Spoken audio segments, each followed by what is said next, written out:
লাইলাতুল কদর কখন? আমাদের দেশের অনেক মানুষ রমাদানের ২৭তম রাতকে লাইলাতুল কদর মনে করে এবং সে রাত্রে বিশেষভাবে ইবাদত করে। লাইলাতুল কদর কি ২৭তম রাতেই নির্দিষ্ট?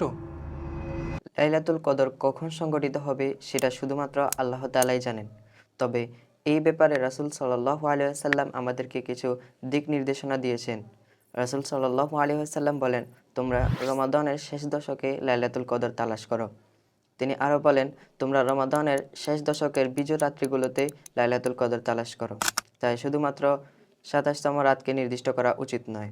কিন্তু সুনান আবি দাউদে এসেছে রাসূল সাল্লাল্লাহু আলাইহি ওয়াসাল্লাম নির্দিষ্টভাবে বলেছেন লাইলাতুল কদর রমাদানের ২৭তম রাত।